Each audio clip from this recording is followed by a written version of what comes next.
Mabuhay, this is Bob from Love Beyond the Sea. This is a channel about marriage, in my case to a woman from the Philippines.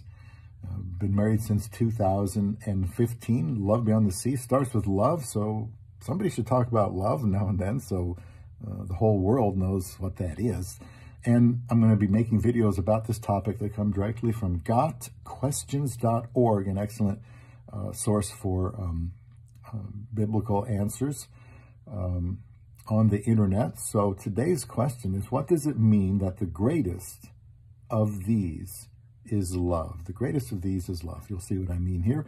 1 Corinthians 13:13, and now these three remain: faith, hope, and love.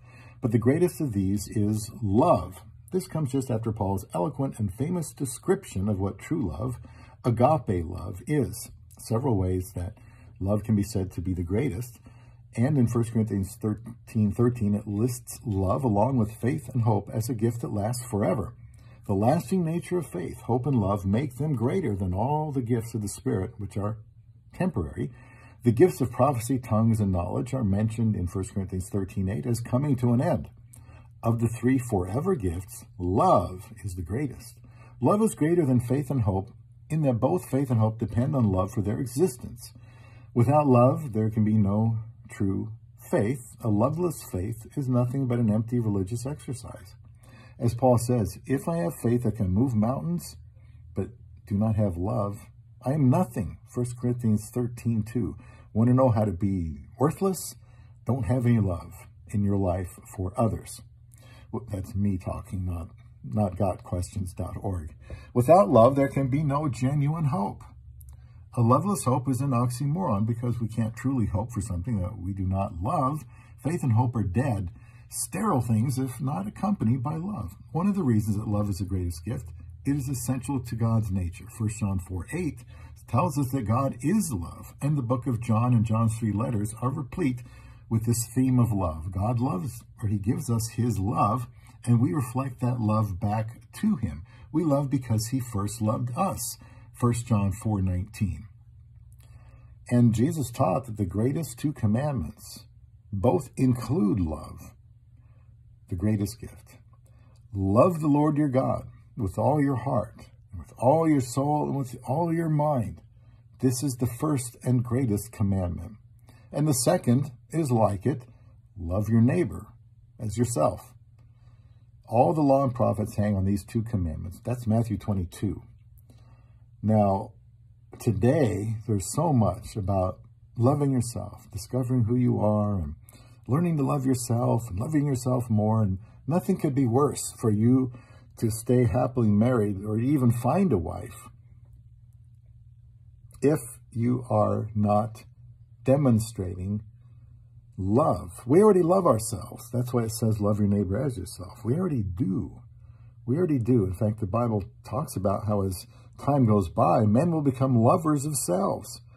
I mean, to the point where, there's great moral and societal decline. And I think we can see that here. If you can find somebody that exhibits some signs of love, go for it.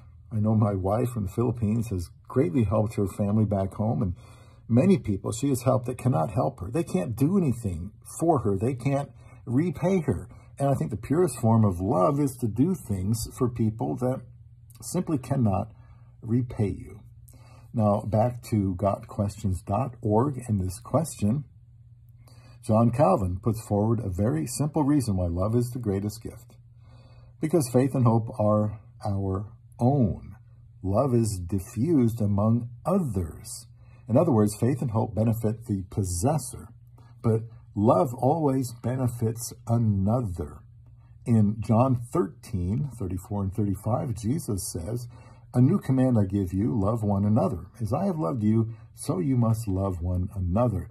By this everyone will know that you are my disciples, if you love one another." Love always requires an other as an object. Love cannot remain within itself, and that is part of what makes love the greatest gift. Love is core to God's character and central to the Christian life. The law of Christ is to love God and love others.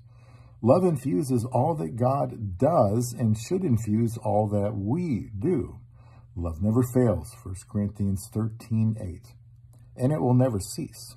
Because of this, love is greater than even hope and faith. So in my relationship with my wife, in big ways, or most likely, more common, the smaller ways, I want to show her love. So keep watching here. Lord willing, I'll be able to continue to make many videos about love from this excellent source here, gotquestions.org, and talk about how I try to, infuse them into my relationship with my love beyond the sea.